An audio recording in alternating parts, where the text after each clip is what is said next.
Hello lovely viewers, welcome back to another episode. Today I want to talk about the 3 methods you can use to raise funds if you have zero network. If you're an early stage company, so this is no network fundraising. Just the other day, I was chatting to 2 entrepreneurs who had just started out on their journey. They had some traction. They were quite young, in their early 20s, still finishing off university, I think it was.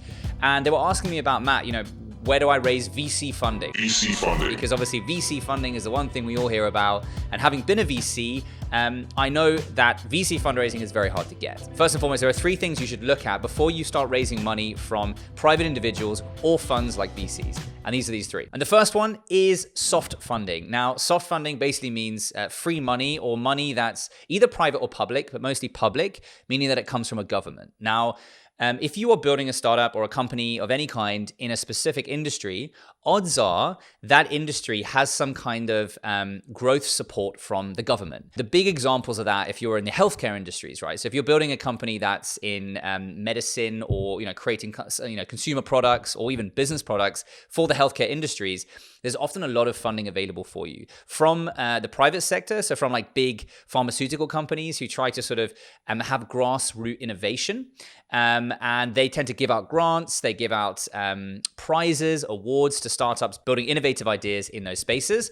But specifically when it comes to public funding, now this is like a really awesome thing to get if you can get it. There's a lot of free money available to startups. There's no such thing as free money, of course. But what I mean is they don't take any equity. So I'll give you an example. There's a company called Innovation Norway in Norway. Every country and every nation has these. In the UK, they have several initiatives for small business owners and things like that, where you can get basically grant funding, free money to build your MVP.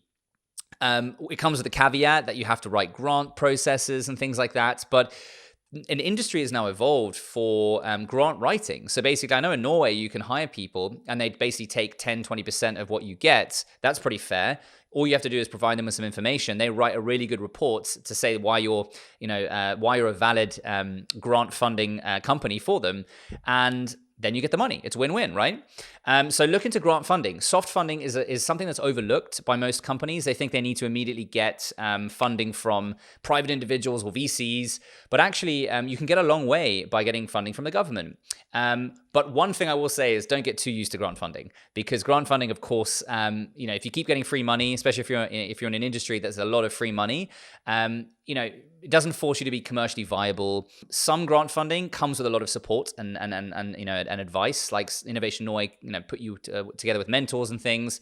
Some of them also don't. So, if you apply for grant funding from the European Commission, which is another place you should look at, they had this fund called Horizon 2020. You might have heard of it. It's just obviously finished because it's 2021. And they launched a new one. I think it's called Horizon Europe. I'll link all of these below, by the way, from the UK, US, and some of the European governmental soft funding agencies that you should go and check out and see if your company applies to these. So basically that's soft funding, free money from the government, free money from corporates, sometimes throw money out there. A lot of corporates tend to throw out free resources. Like for example, Microsoft will give you credits for their services and platforms. Google will give you, space storage. Amazon and AWS, they tend to give away credits and things like that. Those are obviously non-financial incentives, but you can get a long way on those initially as well. So if you're smart about researching your industry, you should know what soft funding is available to you. Number 2 is incubators and accelerators. What I mean by those are basically infrastructure that exists to support the next phase of startup growth and development in a nation, in a city. I'm part of one in Oslo called Catapult.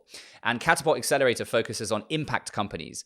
Now, what they do is they fund the startup $150,000 and they take roughly 5 to 8%, which is quite an industry standard accelerator deal. So these programs obviously are, they take some equity in some cases, at least the accelerators, but they introduce you to mentors, to advisors. They also maybe introduce you to angel investors and VCs. And if you're earlier stage than that, there are a lot of incubators that you can join, right? And a lot of incubators don't give any money, but they do give a lot of really valuable support, whether it's mentorship, whether it's access to industry, whether they're connecting you to potential co-founders or technical leads who can build your product. In some cases, some consulting firms will do sweat equity, where they'll actually build a product for you for shares in your company, right? So there's no actual financial transaction happening, but you give them 5-10% of your company because they build your MVP or your product. Be careful with those. Sometimes founders can get kind of taken advantage of, or your product's not necessarily prioritized because they have other paying customers. So be careful in that world.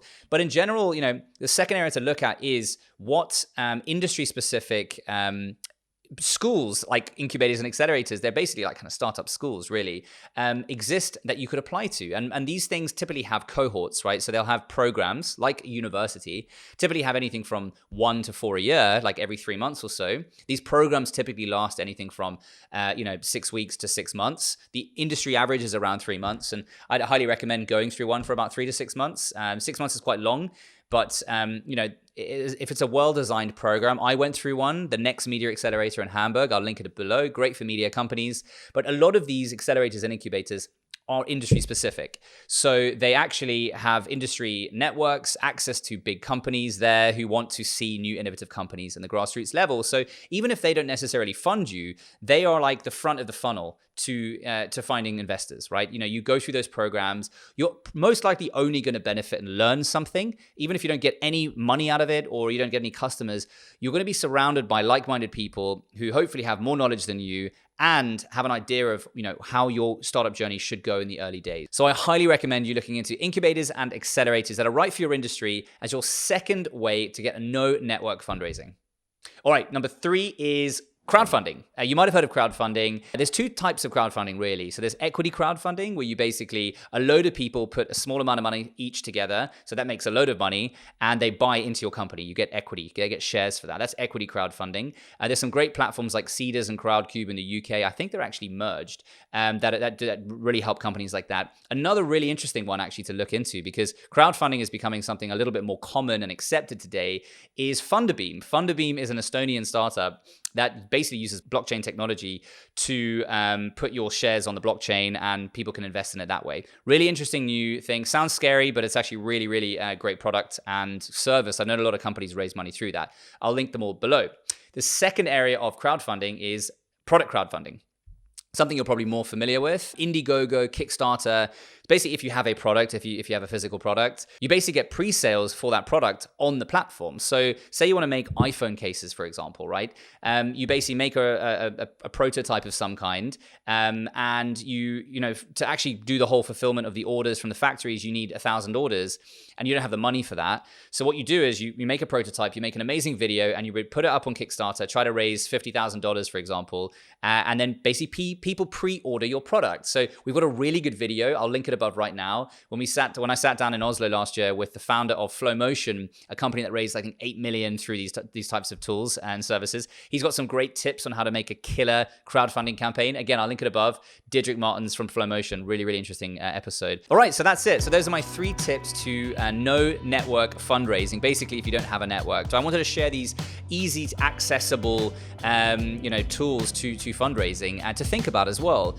So you need to understand what kind of business you're trying to build, because that also defines what kind of fundraising you should start to try to get. That's why starting with an incubator and an accelerator in the early days can be very valuable, because they set you up on a path to industry connections and network, basically. Anyway, those are my 3 tips to no network fundraising. I hope you like this video.